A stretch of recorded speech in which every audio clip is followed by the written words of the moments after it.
Not one person named in the Epstein files has been charged with a single crime, yet I just got charged with a felony for rescuing beagles, and we're facing up to 12.5 years in prison and up to $25,000 in fines. And I wanted to share my perspective of what's happening because this is about so much more than just these beagles. Like my buddy Pete said, another one of the arrestees, in Wisconsin, you can literally legally break into a car window and rescue a dog from a hot car. But if you enter a facility with hundreds of documented cases of animal abuse violations to rescue beagles who have never even seen the sunlight, then you're a felon. So think about that for a second. That's the same state, it's the same species, and the same act of compassion, but one makes you a hero and the other one makes you a criminal. It literally gets you a decade in prison. And that's why this case is about one thing: the right to rescue. So if you're new here, I want to catch you up a little bit on this story. Back in March, I went to Ridglan Farms along with a bunch of other animal rescuers to document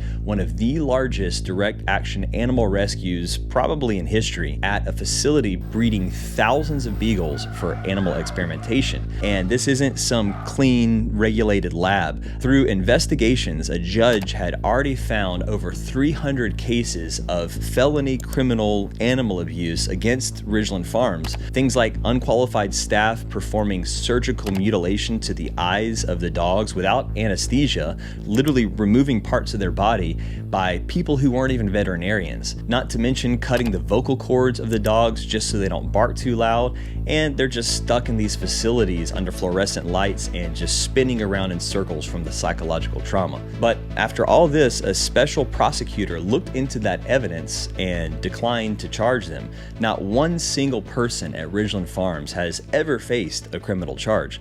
Instead, they were actually able to cut a deal by surrendering their breeding license to avoid their prosecution. And see, I went into this whole thing just as a filmmaker with my camera in hand, and the plan was just to document the rescue. But no amount of preparation could have ever had me ready for that moment that I was standing inside the facility watching these rescuers carry these dogs out from rows and rows of cages stacked with all the smells, their swollen feet from being on the wire frames, and all of the ones who still had their vocal cords screaming out for help, spinning in circles from the psychological trauma because they've never known anything else besides living in a cage. And to be honest, I just couldn't stomach it. I did what any decent human being would do when there's a living creature suffering in front of them.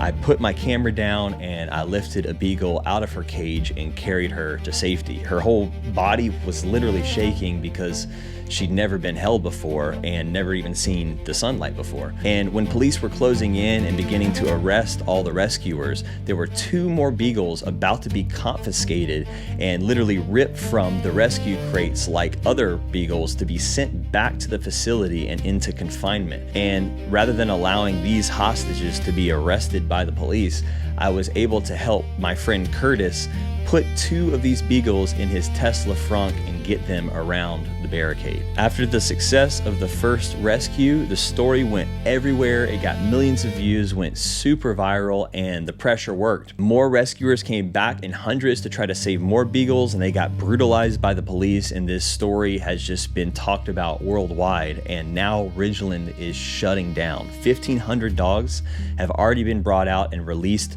to forever homes, and hundreds more are coming out in August.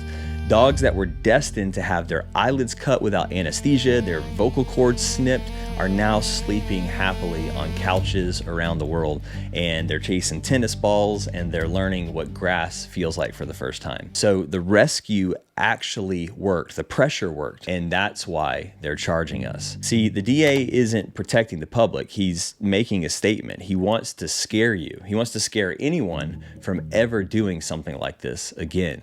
Because just think about the precedent. If an ordinary jury of people looks at this evidence and says that rescuing an abused animal is not a crime, then the right to rescue is established. It doesn't stop at this one facility. This could be the final domino in turning over the animal experimentation industry for good. And they know it. The administration has already said that they're going to phase this out. We're just applying the pressure. And this playbook of protecting the criminals and arresting the people people actually trying to uphold the law is nothing new. After 9/11, the Patriot Act era, Congress passed something called the Animal Enterprise Terrorism Act, written by industry lobbyists and passed by almost no debate.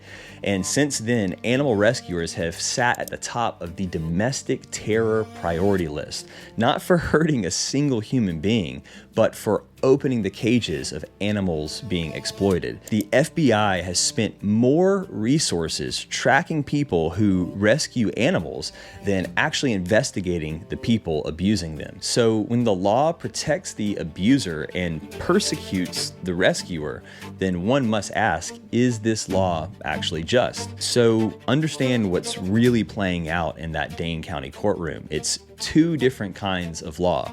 There's the corporate law, which says that these beagles are just property, $2,000 a head. That's literally in the criminal complaint, that 22 dogs valued at $44,000 were stolen or something. There's the corporation of Dane County working with the Corporation of America to defend the corporate interest of the people who actually cage and mutilate puppies. But then there's God's law, the natural law, that says that these are free creatures, living beings that we were made to steward and serve and protect, that they're not property, not inventory, and definitely not subjects for us to test on. And God's law always wins. I know it does because 2,000 years ago, Jesus the Nazarene and his movement put their necks on the line for the greatest direct action animal liberation of all time. He stormed into the temple, flipped the tables, and freed the animals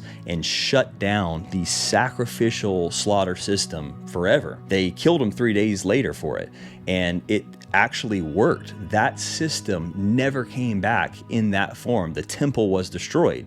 That temple courtyard was like the Ridglan Farms or corporate slaughterhouse of the ancient world. It was a place where exploitation hid behind religion and behind law. Unjust laws. And Jesus didn't take the time to write a letter to some authority. He walked in and set the captives free. But now that same system has just scaled up. It's been industrialized and made more demonic. It's hidden behind cinder block walls in places like Blue Mounds, Wisconsin. But Jesus himself set the standard and said that the greatest law is the golden rule, to do unto others that which we want done unto us. He said that greater is no love than this, than one who lays down his life for his friends.